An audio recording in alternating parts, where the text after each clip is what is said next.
बिस्मिल्लाहिर्रहमानिर्रहीम। फ्रेंड्स, ये मिड से पहले वाला वीक है, तो इसमें अगर आपको कोई न्यूमेरिकल सॉल्व है या कोई इशू है आप वो पूछ लें। वैसे हमारा सिलेबस तो कंप्लीट है ही।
जी फ्रेंड्स, है कोई ऐसा इशू जो आप पूछना चाह रहे हैं?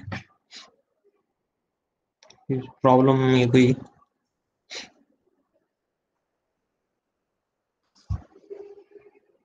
कोई क्वेश्चन नहीं है? Excuse sir. जी जी। सर चैप्टर नंबर 3 का सर इशू है सर, वो थोड़ा सा गाइड थोड़ा बता दें सर, कैसे करना है सर, एग्जाम्पल जो दो हैं। Chapter number 3।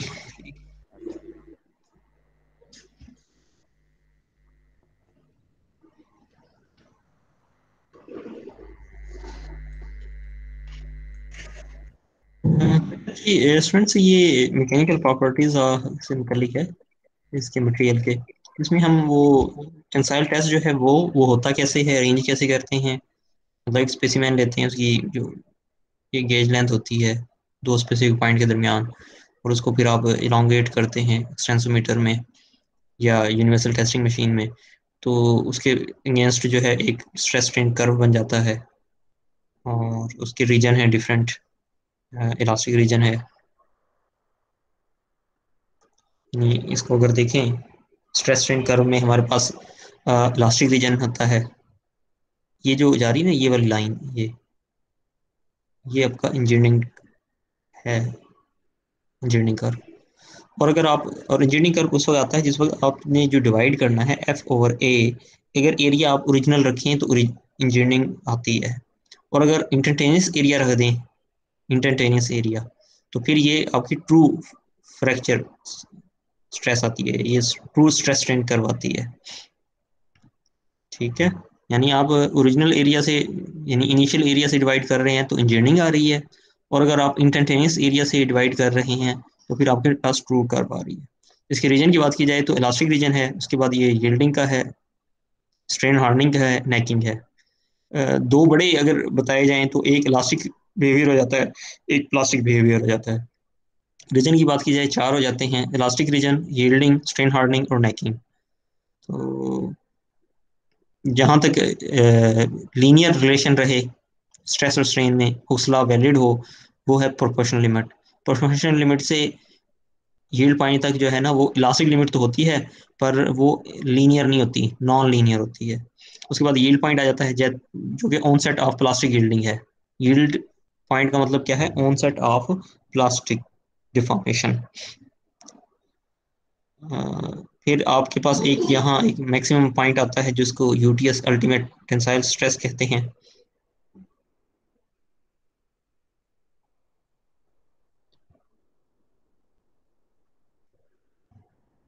Ultimate tensile stress कहते हैं।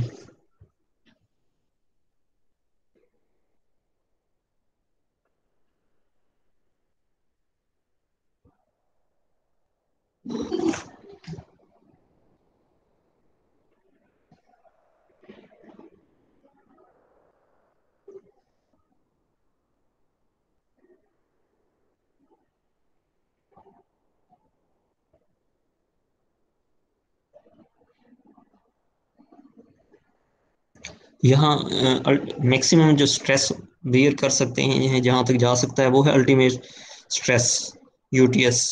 और इसको स्ट्रेंथ ऑफ मटेरियल भी कहते हैं। स्ट्रेंथ ऑफ मटेरियल में ये वाली आएगी, यूटीएस वाली स्ट्रेस।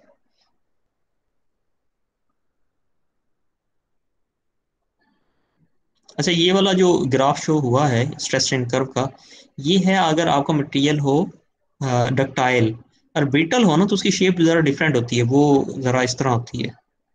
ब्रिटल की ना ऐसी होती है शेप। ये देखें, ये ब्रिटल की है।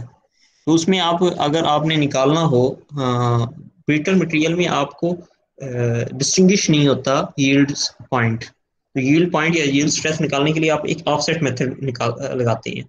और ऑफसेट मेथड ये कहता है कि आप यहाँ से 0.2% जाएं स्ट्रेन पे, और ये वाली जो लाइन है इसके पैरेलल, जहां ये सीधी, जहां तक ये सीधी रहे, लीनियर रहे, इस लीनियर लाइन के पैरेलल आप एक लाइन लगाएंगे, तो ये जहां ओरिजिनल ग्राफ को इंटरसेक्ट करेगी वो पॉइंट यील्ड पॉइंट होगा in case of brittle material.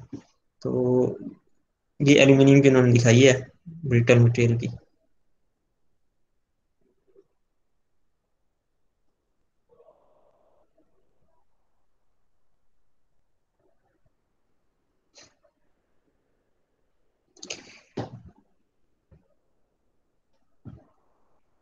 Proportional limit के नीचे जो एरिया होता है, ठीक है, उसे कहेंगे हम स्ट्रेन एनर्जी डेंसिटी या strain energy per unit volume up to the proportional limit is called as modulus of resilience. उसका फार्मूला ये है। और अगर आप strain energy per unit volume up to the fracture point अगर ये लें तो ये टोटल एरिया आ जाता है और इसे कहते हैं modulus of toughness.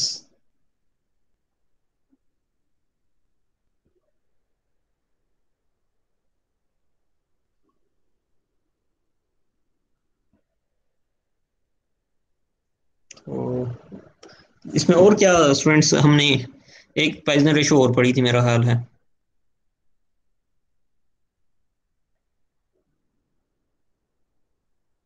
Poisson ratio is defined as minus mu is equal to minus lateral normal strain divided by longitudinal normal strain।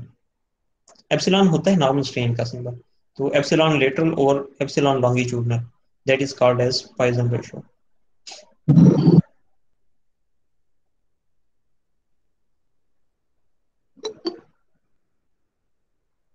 Ji friends, कोई और क्वेश्चन है आपका?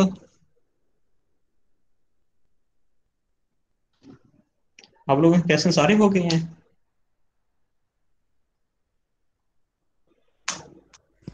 या सर कोई ऐसा? एग्जाम जी बेटा। सर एग्जाम्पल का सर वो करा थोड़ा तो करा दें सर। सर ये 3.1 का। 3.1 एग्जाम्पल 3.1।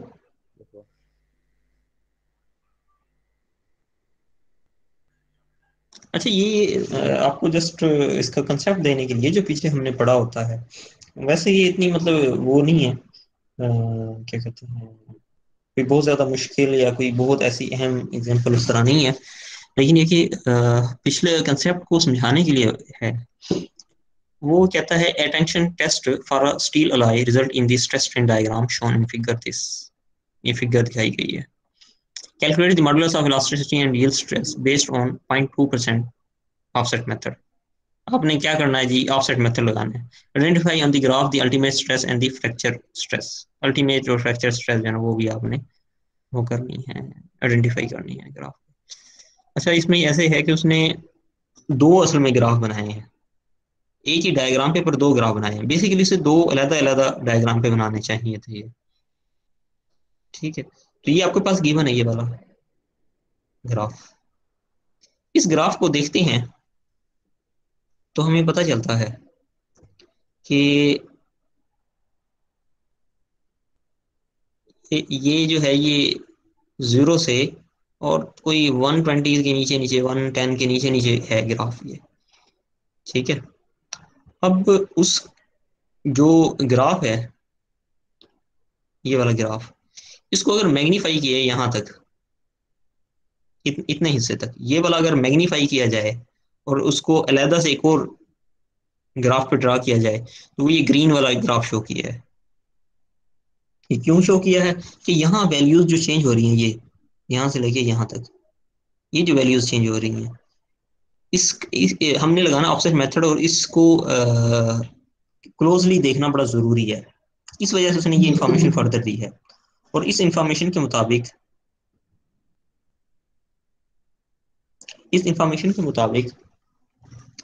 जो आपका ये देखें, ये है 0 और यहाँ तक ये है 0.02। क्या है ये? 0.02। हमने करना क्या है, हमने करना ये है कि ऑफसेट मेथड अप्लाई करना है। अगर मैं ये नीले वाला ग्राफ देखूं तो इसमें लाइन कोई इस तरह जाएगी ऐसे। अब वो मैं अगर इसके पैरेलल ड्रा करता हूं तो हमारे पास कोई ना कोई वैल्यू तो आ जाएगी, पर उसके रिजल्ट शायद उतने एक्यूरेट ना हो। अगर हमें मजीद इसकी इंफॉर्मेशन मिल जाए या एक और ग्राफ मिल जाए जिसमें ये वाला पोर्शन, ये वाला ए प्राइम से और ये नीचे वाला, ये अगर मुझे थोड़ा सा मैग्नीफाई होके मिल जाए तो मैं ज़्यादा अच्छा रीड कर सकूंगा। वो मैग्नीफाई इसने किया है लेकिन वो है ग्रीन के साथ, तो ग्रीन वाला भी बेसिकली गिवन है आपको। ठीक है, ये वाली लाइन नहीं गिवन, ये वाली, ये ए पॉइंट का नहीं पता आपको, ए प्राइम पॉइंट का नहीं पता, ठीक है, इन पॉइंट्स का आपको नहीं आइडिया, लेकिन आप जब देखेंगे तो आपको ये आइडिया हो जाएगा कि जो लीनियर रिलेशन है वो ए तक है, तो फिर आप इसको ए पॉइंट मार्क कर देंगे। ठीक है, जहां तक लीनियर रिलेशन आ रहा है ए पॉइंट तक मार्क कर देंगे। अच्छा, यहाँ आपने क्या करना है, आपने ऐसे करना है कि ये जो ग्राफ है, ग्रीन वाला ग्राफ, वैल्यूज, ग्रीन वाली वैल्यूज जो है वो कैसे हैं, यहाँ तक 0.0004 है। ठीक है, अगर यहाँ देखें ये ब्लैक वाला देखें, ये है 0.02, तो ये अलग ग्राफ है। ठीक है, इसको अगर मैं जरा ड्रा करके आपको समझाने की कोशिश करूं तो शायद जो आपको समझ आ जाए। बेटा ऐसे ग्राफ है ये।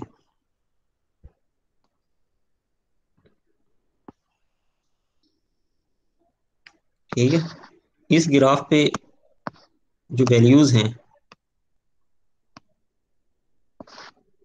वो है फ्रॉम 0 टू कोई यहाँ 110 तक है। ठीक है, तो उसने हमारी आसानी के लिए ऐसे किया है कि इसका इस ग्राफ का इस ग्राफ का ये वाला पोर्शन जो है ना, फ्रॉम हेयर टू हेयर, ये वाला पोर्शन, ये उसने मैग्नीफाई करके दिखा दिया है। यानी उसने ऐसे किया है कि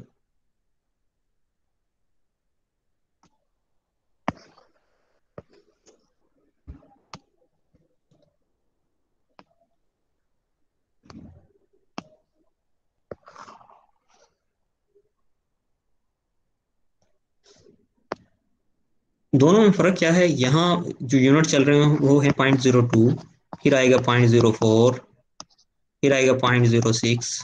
ठीक है, लेकिन अगर नीचे वाले की बात की जाए जो ज्यादा ग्रीन, इसके आ रहे हैं 0.0004, फिर आ रहा है 0.0008।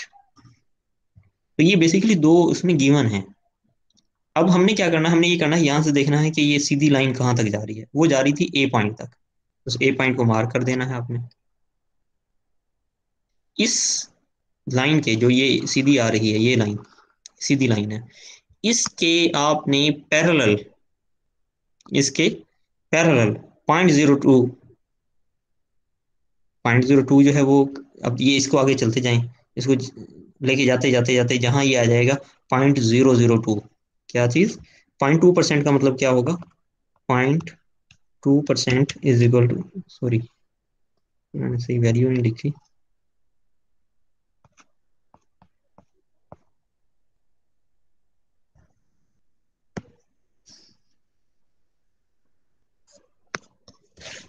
इस ग्राफ में आप आगे चलते जाएं अनटिल के आपके पास ना क्या आ जाए, 0.002। जहां ये पॉइंट आया है, अब क्या करना है, अब ये करना है कि ये वाली जो लाइन थी इसके पैरेलल यहाँ एक लाइन खींच देनी है, वो इस ओरिजिनल ग्राफ को जहां इंटरसेक्ट करेगी। ओरिजिनल ग्राफ हमारा ये वाला है, इसको जहां इंटरसेक्ट करेगी इस पॉइंट को क्या कहेंगे, this point will be called as yield point, और इस मेथड को कहते हैं ऑफसेट मेथड। बेसिकली हमने ये करना है इसमें। ठीक है, तो इसने ये शो किया हुआ है कि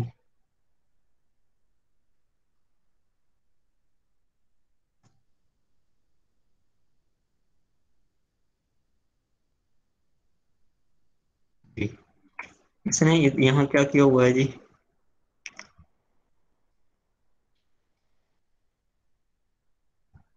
इसकी वही स्लोप निकाल लिया है, उससे ई आ गया है, या ये कह लें इसी के पैरेलल यहाँ लाइन क्या है इसने, वो जहाँ इंटरसेक्ट कर रहा है उसको ग्राफ से रीड कर लें, तो ये आपके पास कोई 68 के करीब आ रही है, तो 68 जो है ये स्ट्रेस बन जाएगी। और यहाँ मैक्सिमम वाला पॉइंट जो है वो भी आप ग्राफ से रीड करें तो ये कितना आ जाएगा, 108। अच्छा जी, अच्छा ये तो हो गया। Identify on the graph ultimate stress and the fracture stress, ultimate stress graph से रीड करें 108 बन गया, ये वाली ग्राफ से रीड करें ये 90 बन गया। तो ये बेसिकली ग्राफ पढ़ना है और तो कुछ नहीं है, बस यही है। इसमें कोई चीज है पूछने वाली थी, पूछ लें।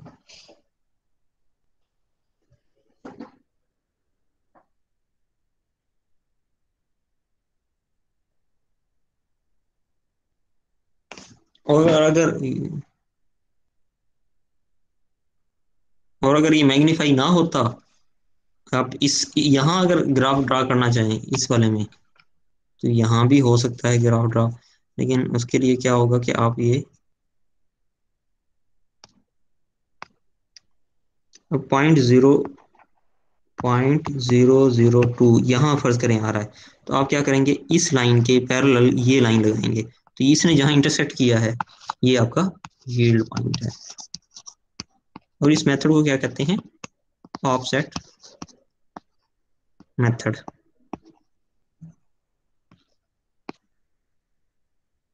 इस पे जो वैल्यू है आप रीड कर लें, वो कितनी आ रही है, 68 आ रही है ग्राफ में, तो 68 हो जाएगी। जी, कोई क्वेश्चन?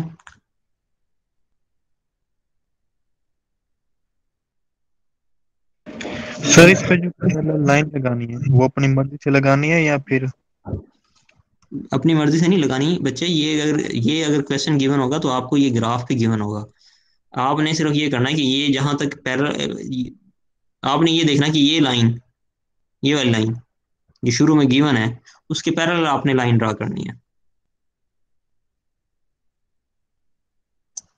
नीचे पॉइंट कौन सा होगा, .002, इसी को तो ऑफसेट मेथड कहते हैं, कि ओरिजिन से कितना डिस्प्लेस्ड होगा, ऑफसेट कितना होगा, .002, और होगी वो इसके पैरेलल, जो आपका ये ग्राफ बन रहा है ना, ये स्ट्रेस स्ट्रेन कर्व, इसका जो यहाँ लाइन आ रही है उसके पैरेलल लगानी है।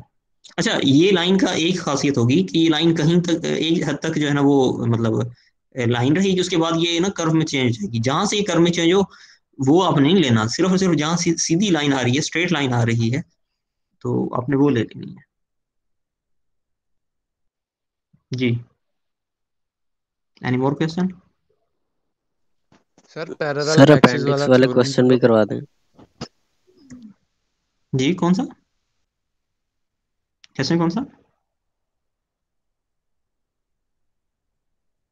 अपेंडिक्स वाले सर आपने करवाए थे 2 क्वेश्चन। अपेंडिक्स वाले, अपेंडिक्स में कौन सा था, क्वेश्चन का नंबर बता देना मुझे, इस तरह मुझे। 8.2 था आई थिंक सर। A.2, हाँ। जी अच्छा सर। अच्छा, दूसरा स्टूडेंट्स आपका क्या क्वेश्चन था? तो पैरेलल एक्सिस थ्योरम वाला ये मिड में होगा सिलेबस ये वाला? हाँ जी, सिलेबस में तो है ना। सर ये इन्होंने जो स्ट्रेन की वैल्यू है तो वो डबल क्यों की हुई है, 0.02 है तो उसको 0.0004 लिखा हुआ है सर इस तरह। अगर हमारे पास सर वैल्यू 0.08 बननी है तो उन्होंने जीरो बेटा पॉइंट आपको डबल जो है लगाया। ना ऐसे नहीं है बेटा, ये असल में ना उसने ये दो ग्राफ पे देनी चाहिए थी, एक ग्राफ ये होता, ये नीले वाले के साथ, और वहां नीचे जो लाइन थी, स्केल था, वो ये होना चाहिए था, ब्लैक वाला।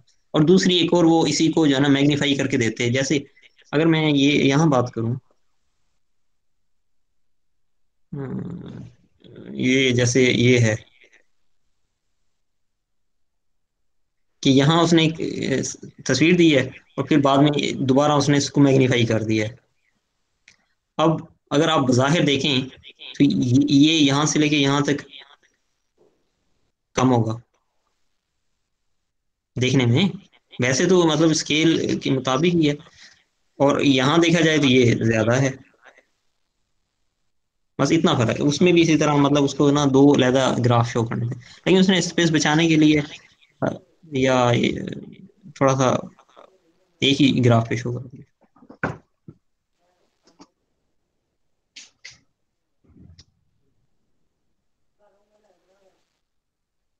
जी, अब अच्छा ए पे जाना है, ए आप कह रहे हैं अपेंडिक्स पे जाना है।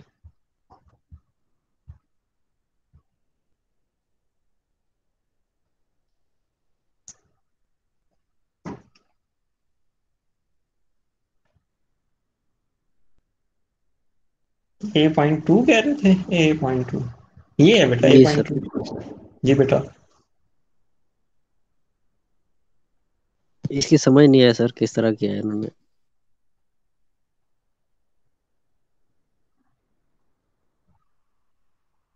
बेटा जैसे क्लास में मैं समझाता हूँ, आप उसको क्यों नहीं पूछते मुझसे? हम्म? एक चीज जिसमें हर चीज आपने ना बिल्ड की होती है शुरू से, कि हमने सेंट्राइड लिया, ऐसे आ गया सेंट्राइड, उसके बाद हमने ऐसे अप्लाई किया, ऐसे किया, उस वक्त आप लोग क्यों नहीं क्वेश्चन करते? मुझे तो ये समझ नहीं आती। आपको ये चीज समझ नहीं आई, आप पूछें।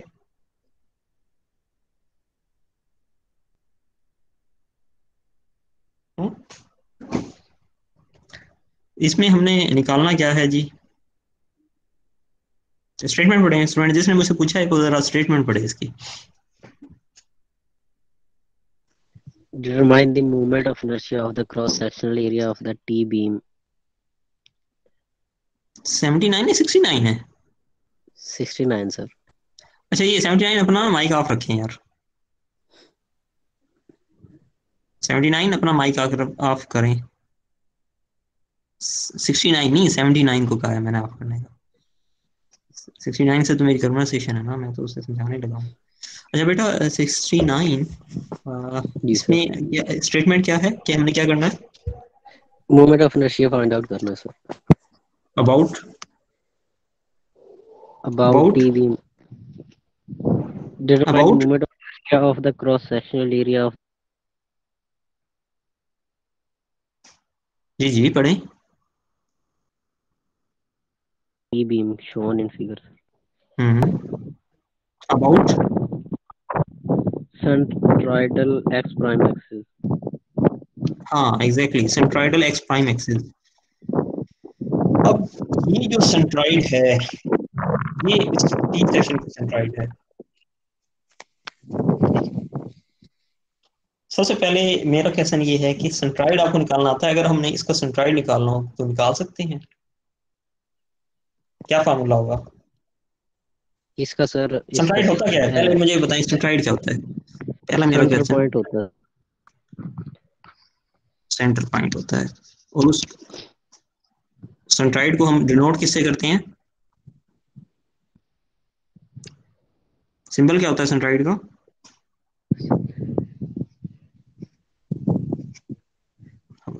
मुझे ये तो कम से कम बताते जाएं। 69 जी बेटा, सेंट्रोइड का सिंबल क्या है? C sir. सी। और इसमें इधर ब्रैकेट में मैं क्या लिखूंगा? X and Y sir. ऐसे जी एक सर। यूज कर गए हैं, एक्स और वाई नहीं आएगा, कुछ और आएगा।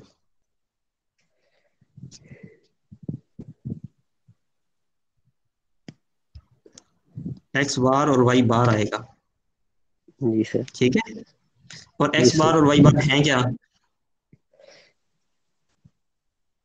ये आपके कोऑर्डिनेट हैं ऑफ सेंट्रोइड। जी sir. Coordinate of centroid from origin. इसमें एक्सिस हमारे पास कोई है, कोई ओरिजिन है हमारे पास अभी दिया हुआ नहीं है इस सर। डायग्राम में? दिया हुआ नहीं है। तो अब हमारे चॉइस है कि हम कहीं भी ओरिजिन ले लें। लेंगे सर। जी सर। हाँ ओरिजिन कहीं भी लिया जा सकता है। अगर मैं फर्स्ट और यहाँ ओरिजिन ले लूँ और इस एक्सिस को मैं कह दूं एक्स एक्सिस, इस एक्सिस को जी मैं कह दूं वाई एक्सिस, सर। तो ये ऐसी शेप है कि सिमेट्रिक है अबाउट वाई एक्सिस, यानी हाफ हिस्सा वाई जी इस सर। तरफ है और हाफ हिस्सा वाई इस तरफ है। तो यहाँ एक्स बार की वैल्यू क्या होगी? सर ऐसे नहीं कर सकते, तरफ ले लेंगे साइड पे। ये आपकी आवाज वो कट गई थी, दोबारा बताएं। सर मैंने ले सकते वाई एक्सिस राइट साइड पे। बेटा मुझे आपकी आवाज कट रही है, दोबारा बताएं आहिस्ता।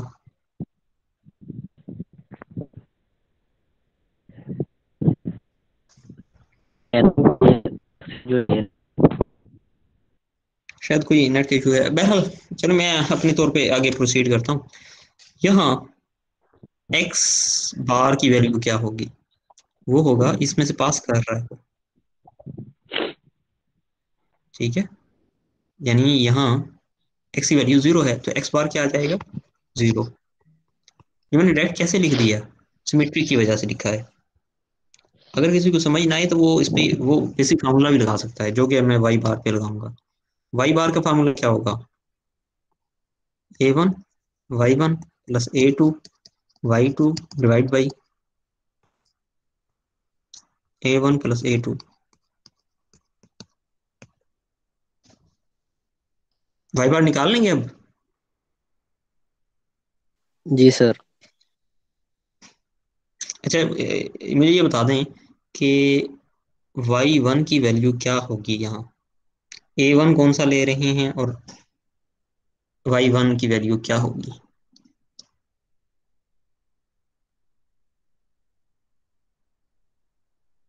हम्म 69। A1 क्या आएगी सर? 2 × 10। अच्छा 2 × 10। अच्छा ठीक हो जी गया। सर। तो Y1 की वैल्यू क्या होगी फिर? 8.55।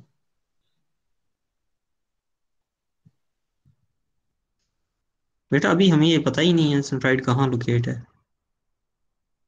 अभी ये वाली वैल्यू तो हम अभी निकालने लगे हैं बच्चे।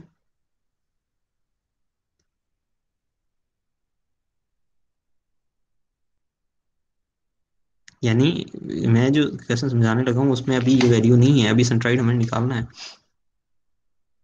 ठीक है, सिर्फ ये वैल्यूज गिवन है। जी सर। 3 8 2 10। तो फिर अगर ये वैल्यूज गिवन हो 2 10 3 8, तो A1 आप ले रहे हैं 2 × 10, तो Y1 जी क्या सर। होगा? 5। 5 हो जाएगा, सही कह रहे हैं। जी सर। अच्छा, और Y2 की क्या वैल्यू होगी? Y2 की 11.5। 11.5 बिल्कुल सही। तो यहाँ से हमारे पास वाई बार की वैल्यू आ जाएगी, और वो कितनी आ जाएगी? वो 8 पॉइंट ये आ जाएगी वैल्यू। ये सॉल्व करेंगे ना आप, तो यहाँ जी सर। इसकी आखिर में वैल्यू 8.55 आ जाएगी, वो लिखा हुआ है इधर। जी सर। अच्छा, ये एक्स तो की मैंने जीरो आपको। कैसे आएगी सर? ये थोड़ा सा हाँ जी, बता दो। सॉरी। एक्स की वैल्यू 0 कैसे आएगी सर? आप मुझे खुद बता दें कि सेंट्राइड यहाँ है। जी सर। ठीक है, जी नहीं सर। आप ये ना लगाएं, छोड़ें इसे। आपको नहीं समझ, आप ये ना लगाएं, आप यहाँ फार्मूला लगाएं। A1 X1 plus A2 X2 और A1 + A2। फार्मूला लगाएं और वैल्यू निकाल लें। ठीक हो गया। जी सर ठीक अब आप मुझे बताएं X1 की वैल्यू क्या होगी? है। X1 की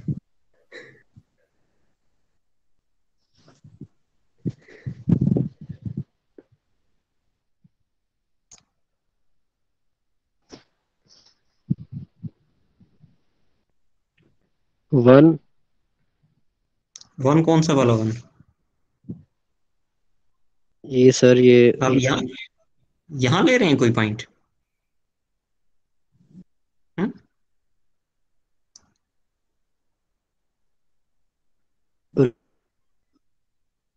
हम्म 1 आप कह रहे हैं, तो 1 कहाँ से लिए है आपने वैल्यू? A1 आपने ये लिया है 2 × 10, इसका सेंट्राइड यहाँ लाई करता है।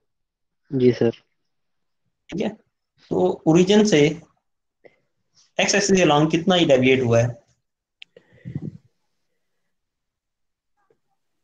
अगर आप कहते हैं ये ना सर X1 में ले रहा हूँ, X1 वाली X = 1 अगर ले रहे हैं ना, तो जी इस सर। कोऑर्डिनेट जो मैंने ड्रा किया हुआ इसके मुताबिक वो अगर मैं लाइन ड्रा करूँ ना X1 की, X = 1, वो ये लाइन आ जाएगी। सॉरी, हाँ ठीक जाता है, ये लाइन आएगी X = 1।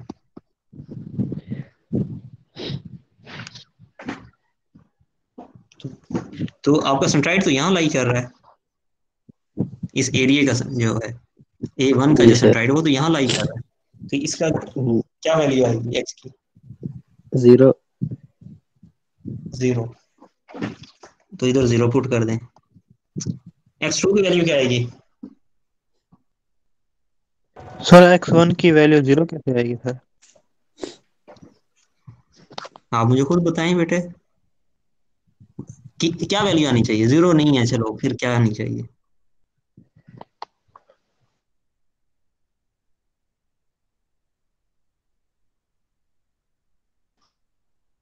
आपने ये वाला एरिया जो है, ये वाला एरिया 10 × 2 वाला, इसको आपने लिया है एरिया 1, इसका सेंट्राइड यहाँ लाई करेगा, ठीक है, जी सर। यहाँ लाई करेगा मिड। इस तरह अगर लेंथ ली जाए तो उसका मिड बनता है हाफ, हाफ यानी 10 का हाफ 5, और इस तरह ली जाए तो उसका हाफ बनता है 1। लेकिन ये 1 तो इसकी डायमेंशन वाइज है। अगर मैं यहाँ इस सेंटर पे अगर ले रहा हूँ ओरिजिन, यहाँ मैंने लिखनी है वैल्यू फ्रॉम ओरिजिन, तो ओरिजिन से वैल्यू आप मुझे बताएं कितनी आएगी। सर जो रीजन हमने लिया है एक्स वाई सर, ये कोऑर्डिनेट्स लिए हैं, ये सर हम इस तरह नहीं ले सकते कि इसका ओरिजिन से जो फासला बने ये 5 बने सर, इधर तक 4 ले बने सर, सकते हैं, सॉरी वो भी ले सेंट्रॉइड। सकते हैं बच्चे, वो ले सकते हैं, लेकिन अभी क्योंकि मैंने एक ड्रा कर दिया है, तो आप इसके अगेंस्ट बताएं, इस रेफरेंस सिस्टम के अगेंस्ट बताएं। जब मैंने एक रेफरेंस सिस्टम ले लिया, मैं उसको फॉलो कर रहा हूँ, तो अब इस जी रेफरेंस सर। सिस्टम से जो है उसकी वैल्यू कितनी आएगी।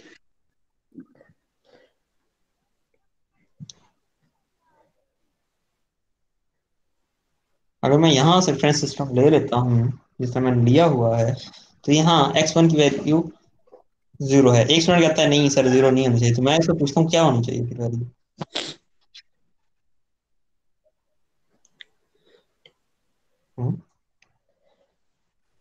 ये इसी तरह है सही है कि सर, आपके 0 पास ही होनी एक, चाहिए। नहीं नहीं, 0 अगर फर्ज करो नहीं है तो फिर बताएं कितनी होनी चाहिए। ये इसी तरह है जैसे फर्ज करो मेरे पास एक ग्राफ है ये, ठीक है, जी सर। यहाँ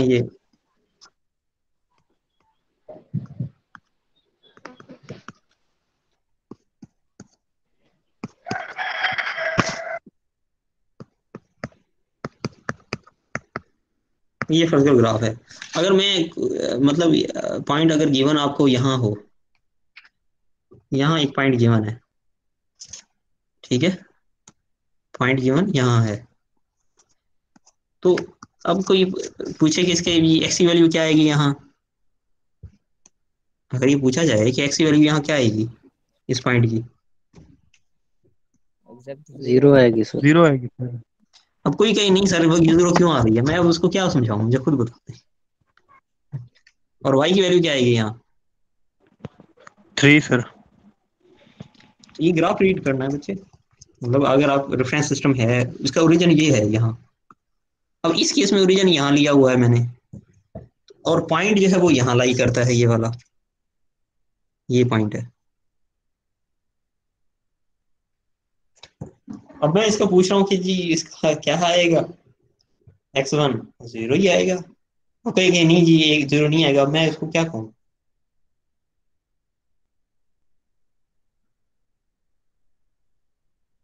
चीज बहुत आसान है, बहुत आसान है। ग्राफ पे अगर एक पॉइंट मौजूद है तो उसको हमने ये देखना है कि ओरिजिन से वो एक्स के अलावा हमें कितना मूव करना पड़ता है। इस केस में हमें एक्स के अलावा 0 कुछ भी मूव नहीं करना पड़ता, तो 0 आ जाएगी वैल्यू। और x2 की वैल्यू क्या आएगी,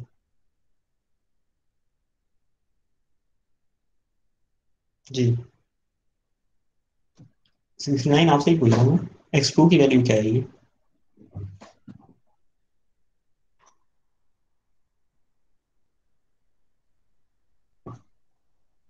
0 सर। x2 की वैल्यू 0 आएगी, तो ओवरऑल वैल्यू क्या 0 आएगी, आएगी सर x2 की। 0 सर। ओवरऑल वैल्यू क्या आ जाएगी। 0 यही मैं कह रहा था। अच्छा बहरहाल सर ये सही A2 सवाल आ गया। Y2 कैसे लिए वो बता दे काइंडली। जी क्या पूछ रहे हैं, A2 Y2 कैसे लिए वो बता दे काइंडली।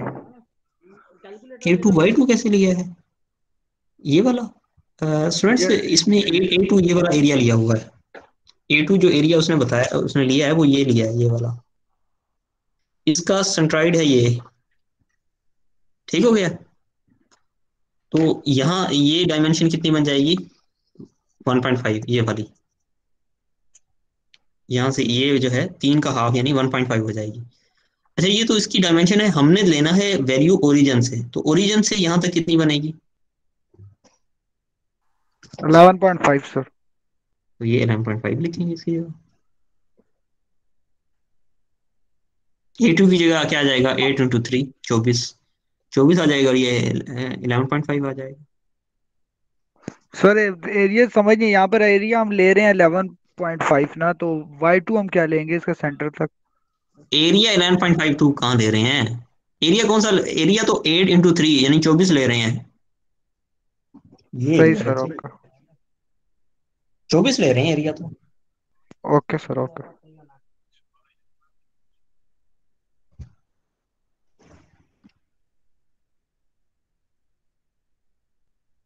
सर इसमें वो रेफरेंस सिस्टम चेंज करते हैं, यानी कि इसकी जगह चेंज करते हैं। तो आप उसके चेंज जो होगा उसके मुताबिक फिर लेंगे, सर फिर जो आपने इसमें एक्स रेफरेंस की ले वैल्यू लिया ना चेंज नहीं हो उसके जाएगी? मुताबिक ही तमाम कैलकुलेशन। हाँ चाहे चेंज हो जाए कोई मसला नहीं, लेकिन आपके आंसर फिर रेफरेंस के भी जीरो मुताबिक आएगा सर? हम्म, आंसर फिर भी जीरो आएगा? यार जो चेंज हो जाएगी उसके मुताबिक आएगा ना, जीरो क्यों आएगा। भाई सिंपल सी बात है कि अगर आप, यानी इसी में ये जो मैंने ग्राफ ड्रा किया हुआ ये ग्राफ, अगर मैं ये नीले वाला ओरिजिन लेता हूँ, ठीक है, तो फिर मेरी ये वैल्यू जीरो आती है, लेकिन अगर फर्स्ट मैं इसे चेंज करके यहाँ ले लेता हूँ, सिंपल सी चीज है, अगर मैं यहाँ ले लेता हूँ ये फर्स्ट करो जीरो हो गया, तो ये ऑटोमेटिकली ये वैल्यू 2 हो जाएगी, नहीं समझे। जी सर। पॉइंट तो मेरा इधर ही मौजूद है ना जहाँ था, मेरा एक्सिस यहाँ अगर मूव हो जाए, ट्रांसलेट कर जाए, तो ये वाली वैल्यू 2 हो जाएगी फिर, क्योंकि ये 1 है ये 2, तो ये 2 हो जी सर जाएगी फिर ठीक है। यहाँ, इसके अब कोऑर्डिनेट 2 और 3 हो जाएंगे।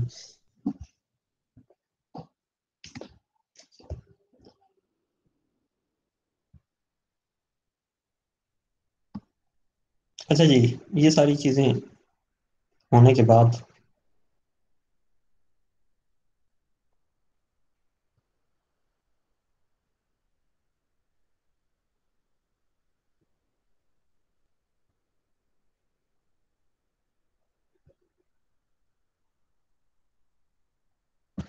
अच्छा जी, अब हमारे पास सेंट्राइड आ चुका है और उसकी वैल्यू फ्रॉम हेयर,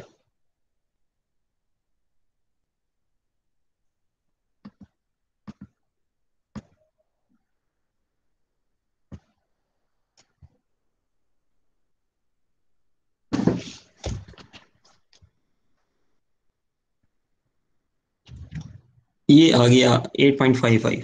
अब हमने क्या करना है जी, हमने वो निकालना है,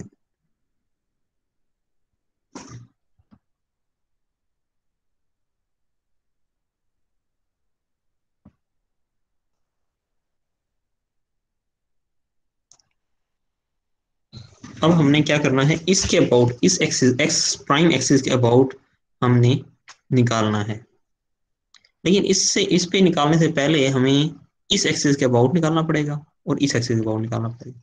तो अगर मैं इसके अबाउट निकालता हूँ और इसके अबाउट निकालता हूँ, जिनकी वैल्यू क्या आएगी, ये वाला किस एरिया के लिए है, ये वाला इस एरिया के लिए, इस एरिया को आपने लिया है A1, ठीक है, तो इसको मैं लिख देता हूँ I1, I1 किसके इक्वल आ जाएगा,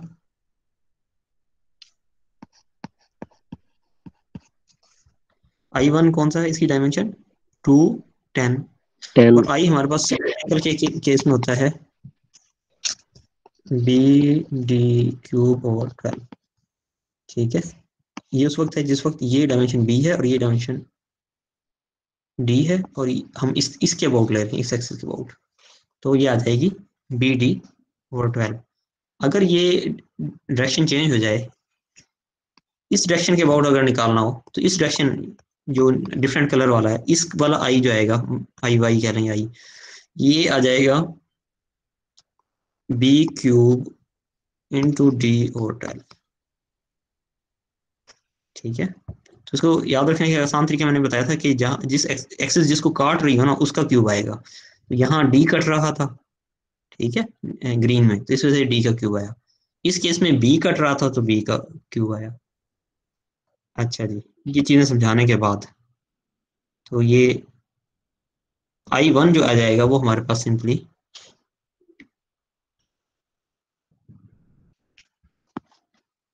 जी 2 इंटू 10 का क्यूब और 12 आ जाएगा। और I2 की अगर बात की जाए तो वो क्या जाएगा 8 इंटू 3 का क्यूब और 12, ठीक है। I1 I2 आ गए।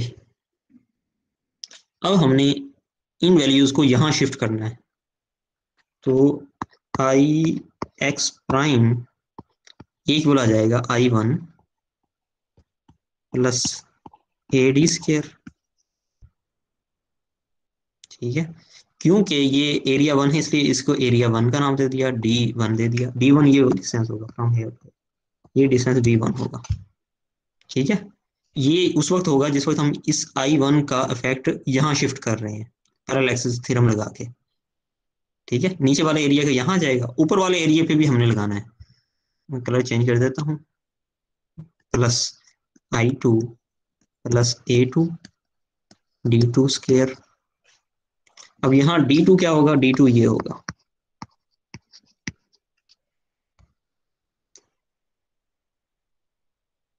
ठीक है। यानी ये कितना हो जाएगा 3, D2 3 हो जाएगा ना, क्योंकि ये देखें ये टोटल है 4.45 और ये 3 नहीं, कुछ और आएगी इसकी वैल्यू। इसमें से आप 1.5 निकाल दें, D2 इक्वल आ जाएगा 4.45 माइनस 1.5। इसका जो आंसर है वो D2 ठीक आ है जाएगा। सर। जी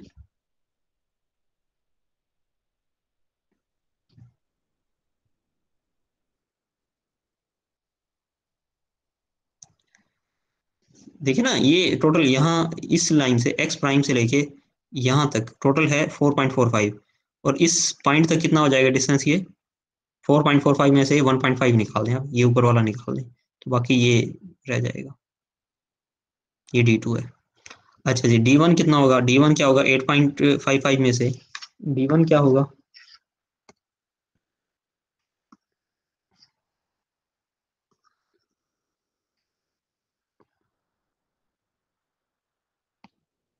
D1 मेरे पास होगा 8.55 में से मैं 5 निकाल दूं, 3.55, ये D1 आ जाएगा। I1 वो ये आ चुका है, I2 यहाँ पुट करें, A1 कितना है वो आपको पता है, D1 D2 भी पता है, इसमें बस वैल्यू पुट करनी है, बस आंसर आ जाएगा जी 69। इसमें कोई जी पॉइंट सर, नहीं समझ आ गई, जी बेटा। समझ आ गई सर। चलो ठीक है, ये किसी और का कोई क्वेश्चन हो,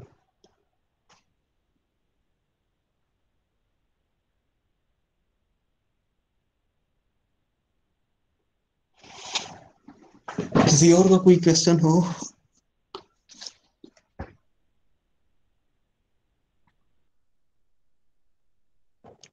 सर चैप्टर 2 में से है सर F2.5।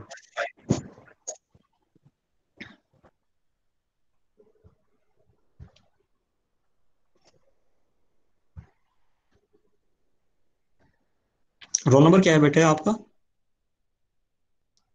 1 सर। चैप्टर 2 आ गया, चैप्टर 2 में से क्या बताना है, F2.5। 2.5 ऐसे ये वाला है। जी sir.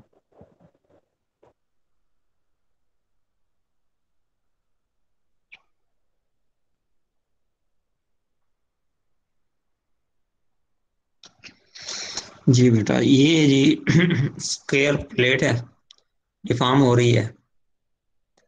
Determine the every normal strain along diagonal AC and the shear strain at point E with respect to the x and y axis. x और y एक्सिस के अबाउट हमने निकालनी है शेयर इस पॉइंट पे, यानी शेयर की बात की जाए हमने निकालना क्या, एक मिनट, रोल नंबर 1 आप ये बताएं इसमें हमने फाइंड क्या करना है। सर हमने एवरेज नॉर्मल स्ट्रेन फाइंड करनी है डायगोनल एसी के अलावा, और शेयर अच्छा स्ट्रेन ये बताएं इसको डिनोट किससे करते हैं, एवरेज नॉर्मल स्ट्रेन को हम शो किससे करते हैं स्ट्रेन को सर बेटा, ये जो फाइंड करना है इसको हम शो किससे करते हैं? सिग्मा से सर, सिग्मा एवरेज है।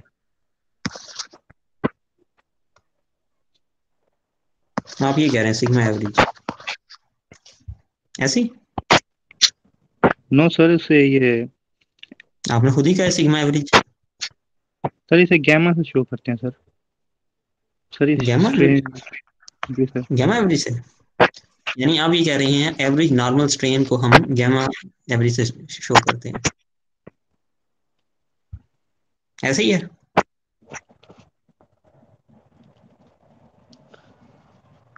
ऐसे ही बेटा, मुश्किल पूछ रहा हूँ बेटा। सर सिग्मा से ही करते हैं, एवरेज एवरेज नॉर्मल स्ट्रेन को सर सिग्मा से करते हैं। ऐसा सिग्मा से ही करते हैं, जी सर। ऐसे बेटा? जी सर। आसान है ना चीज, ये मुश्किल पूछ रहा हूँ? हाँ ना सर। आसान। अच्छा टोटल ये बताएंगे आप कि स्ट्रेस की टोटल कितनी टाइप्स हैं और स्ट्रेन की टोटल कितनी टाइप है?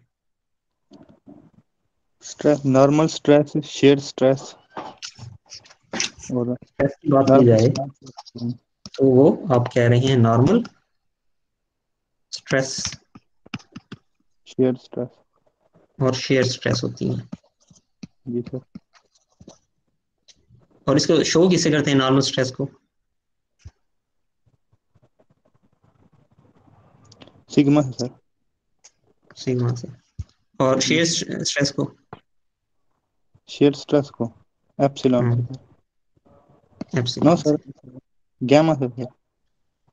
अच्छा गैमा से करते हैं। अच्छा ये बताएंगे कि एक और क्वेश्चन है मेरा, मैं जरा कलर चेंज कर दूं। ये तो स्ट्रेस की टाइप बताई ना आपने, इसी तरह जी स्ट्रेन भी तो होगी। सर, नॉर्मल स्ट्रेन और शेयर स्ट्रेन वो भी सेम ही है। नॉर्मल और शेयर, और दूसरी शेयर। शेयर नॉर्मल को किससे शो करते हैं? सर एप्सिलॉन से। एप्सिलॉन से। और शेयर को किससे शो करते हैं, शेयर स्ट्रेन को? गैमा, गैमा से। गैमा से। यानी शेयर स्ट्रेन है वो भी गैमा है, और अगर शेयर स्ट्रेस है तो वो भी गैमा है। कैसा कमाल की बात है ना, कि हम एक ही गैमा को दोनों के लिए यूज कर सकते हैं। ठीक है ना, स्टूडेंट की मर्जी आएगी वहां जाना गैमा लिख लेगा और उसका मफहूम होगा शेयर स्ट्रेन, और जहां उसका दिल करेगा उसका मफहूम हो जाएगा शेयर स्ट्रेस। मुश्किल पूछ रहा हूँ आसान पूछ रहा हूँ बेटा? आसान है सर। आसान है। तो ये सही मैंने लिखे हैं सारी चीजें, या आपने सही बताई हैं या कहीं वो है? सर शेयर स्ट्रेन में मैंने गलत बताया सर, आई थिंक ऐसे। शेयर स्ट्रेन में क्या आना था? सर इसे डिनोट सर इसे गैमा से नहीं करते सर। गैमा से नहीं करते। आप ये कह रहे हैं कि यहाँ ये मीटर जाना चाहिए ऐसे?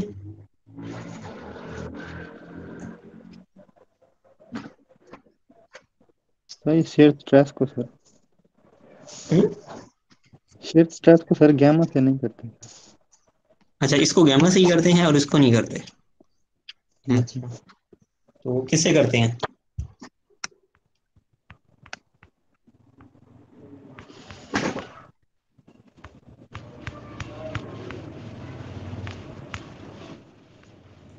जी वन। जी सर। जी जी किससे करते हैं फिर? चले यार आप बता दें, यस सर। आप बता दें फेस स्ट्रेस को किससे शो करते हैं? सर स्ट्रेस टॉस यूज करते हैं, TOU टॉस। ऐसे लिखते हैं बेटा? यस तो ठीक है सर, अब बता मैं, दें। सिंपल सी बात है, एक स्टूडेंट से आप खुद गौर करें, पूरी क्लास आप एक गौर करें कि अगर हमें यही नहीं पता कि हमने सिंबल क्या शो करना है, तो न्यूमेरिकल सॉल्व करना तो दूर की बात है ना फिर, है ना? ये बात या नहीं है? यस और सर। मुझे याद है शुरू में मैंने पूरे के पूरे लेक्चर सिर्फ इस चीज पे दिए हैं कि सिग्मा अल्टा सिग्मा अल्टा। स्ट्रेस पे जब दिया पूरा पूरा लेक्चर पे सिर्फ बात ही ये थी कि ये बताना था। ठीक है। जी सर। ये चार सिंबल में हर बच्चे को अजबर होना चाहिए कि सिग्मा क्या है, टा क्या है, एप्सिलॉन क्या है, गैमा क्या है। अब करेंगे पर ये कल से आप करते हैं, आज से आप करेंगे तो ये जी बेटा। अच्छा, ये चीज याद हो गई है। रोल नंबर 1, अब मैं दोबारा पूछूंगा आपसे। मैं तो सॉल्व करने लगा था क्वेश्चन को। अब मैं आपसे पूछूंगा कि यहाँ ये लिखा है एवरेज नॉर्मल स्ट्रेन, तो मैं क्या लिखूं, क्या फाइंड करना है, जी सिंबल सर, क्या लिखूं एवरेज नॉर्मल नॉर्मल स्ट्रेन को। Sigma epsilon sir. शुक्र है एप्सिलॉन, वरना अभी भी सिग्मा ही कह रहे थे आप। No sir. आप ऐसे लिखेंगे epsilon is to be determined, और क्या फाइंड करना है, एप्सिलॉन इसको नीचे लिख दें एसी, एप्सिलॉन एसी, ये एसी के डायगोनल एसी के अलाउंड करना है। और शेयर किस पॉइंट पे निकालनी है, ई पे sir. Shear strain at point E. E तो क्या सिंबल क्या आएगा, gamma sir. Gamma.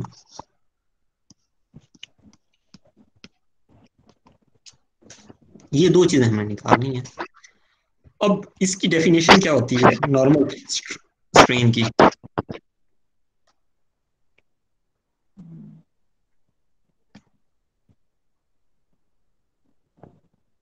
Normal strain की डेफिनेशन क्या है। चेंज इन जी बेटा, ये होता क्या है। चेंज इन राइट राइट 4 5 कितने थे ना जी बेटा,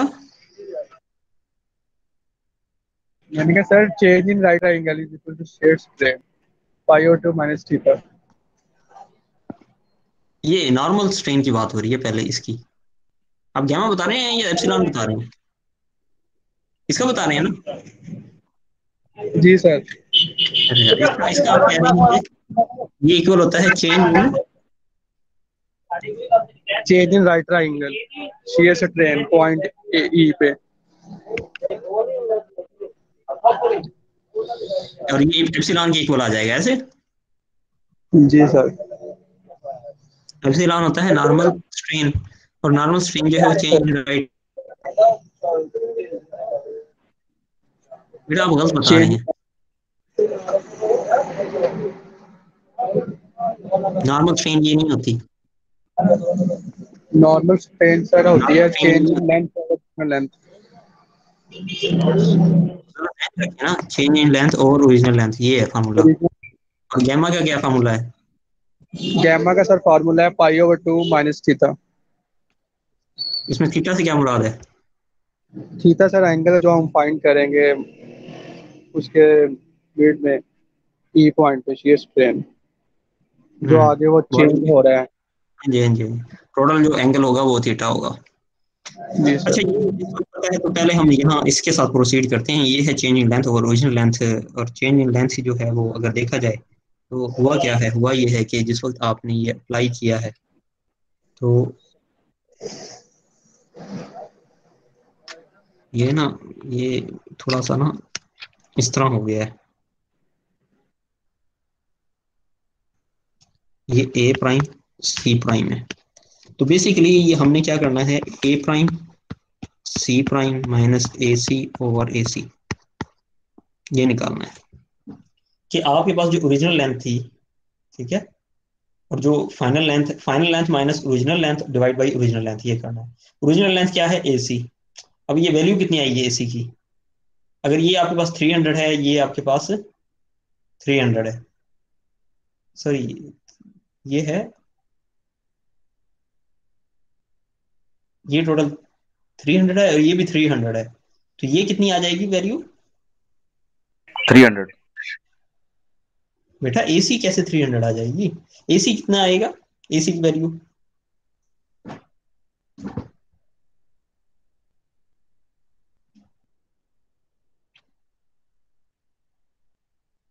जी, एसी हम निकालने लगे हैं और एसी हमारी ओरिजिनल लेंथ है। 424 ये राइट अगर थ्योरम लगा के हम अप्लाई करेंगे तो इसमें आ जाएगा 300 स्क्वायर प्लस 300 का स्क्वायर, पाइथागोरस थ्योरम लगाया। और ए प्राइम सी प्राइम अगर निकालना है, अब लेंथ चेंज हो जाएंगी।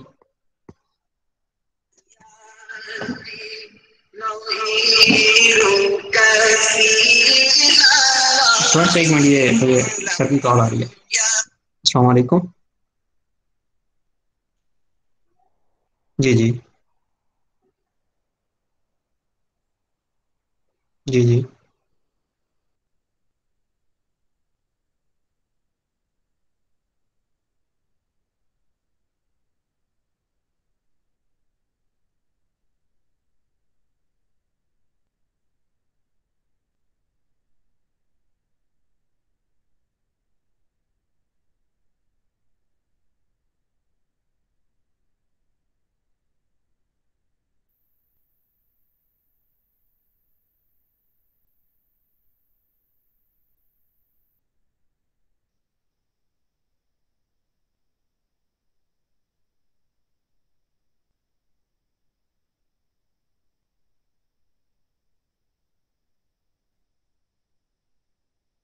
यार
जी स्टूडेंट्स, अच्छा वो एक कॉल आ गई थी पेपर के सिलसिले में।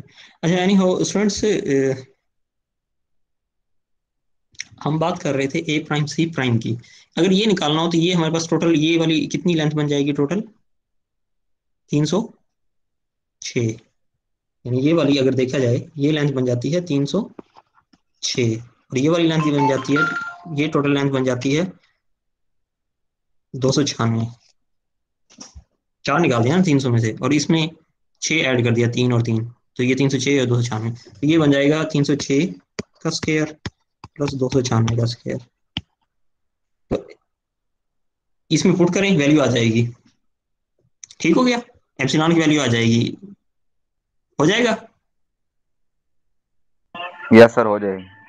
हो जाएगा। Yes sir. अब ऐसे है कि अब हमने जाना है शेयर पे। तो शेयर पे करने के लिए हम क्या करेंगे?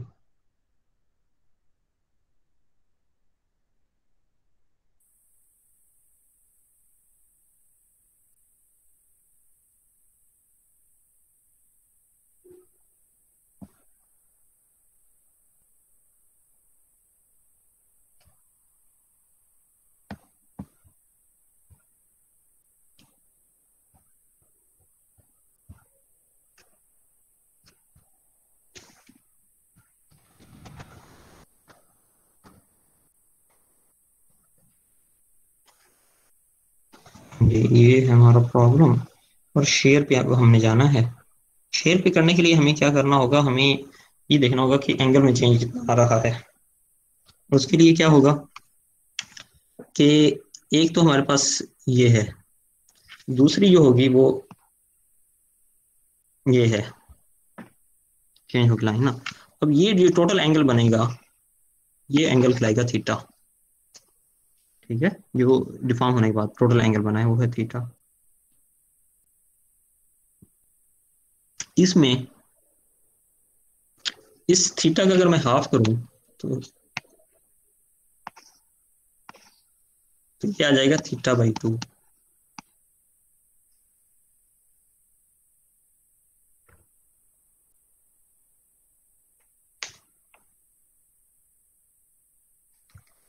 ये आ गया θ/2। अच्छा, ये वाली डायमेंशन कितनी होगी फ्रॉम हेयर टू हेयर? ये 296 का हाफ हो जाएगी। ठीक है, ये वाली डायमेंशन कितनी हो जाएगी? 296 का हाफ। और ये वाली डायमेंशन कितनी हो जाएगी? ये हो जाएगी 306 का हाफ। ठीक है, इसमें आप अगर tan θ/2 अप्लाई करें तो वो क्या आएगा? ये वाला डिवाइड बाई ये वाला, यानी 306 का हाफ और नीचे आ जाएगा 296 का हाफ। यहाँ से आप थीटा निकाल सकते हैं, उसको रेडियन में कन्वर्ट कर लें। रेडियन में कन्वर्ट करने के बाद आप जो है ये गैमा की वैल्यू पुट कर दें, 5/2 माइनस थीटा। यहाँ थीटा जो है वो रेडियन में,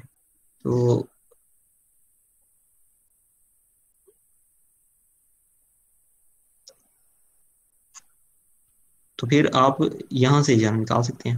हो जाएगा बेटा ये वाला? Yes sir. यस सर, हो जाएगा यहाँ। बस अगर हम ठीक है क्लास। कोई और क्वेश्चन है तो वैसे टाइम भी तकरीबन कंप्लीट हो गया। ठीक है क्लास, दुआ में याद रखिएगा। ओके, अल्लाह हाफिज। अच्छा, एक काम करें क्लास, अपने ना वो रोल नंबर मुझे चैट में सेंड कर दें सब। आज अटेंडेंस जो है ना वो नहीं हो पाई, आप ना उसमें कर दें, मैसेज कर, चैट कर दें मुझे अपने रजिस्ट्रेशन नंबर।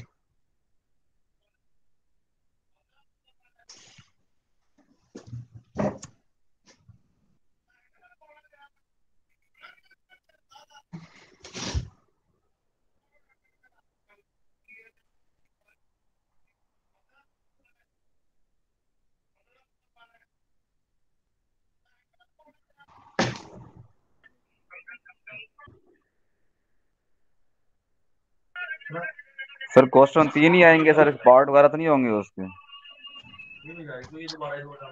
पार्ट वगैरह हो भी सकते हैं, वो तो बेटा जो टाइम है उसके अंदर जो सॉल्व हो सकेगा ना उतना है। अगर मतलब एक क्वेश्चन है वो इजी है, कम टाइम ले रहा है, तो दो पार्ट भी हो सकते हैं, और अगर डिफिकल्ट है तो एक ही क्वेश्चन हो सकता है। सही है सर। जी न्यूमेरिकल ही होंगे या थ्योरी भी होगी? सर थ्योरी भी होगी सर कंसेप्चुअल होगा? जी, कंसेप्चुअल होगा।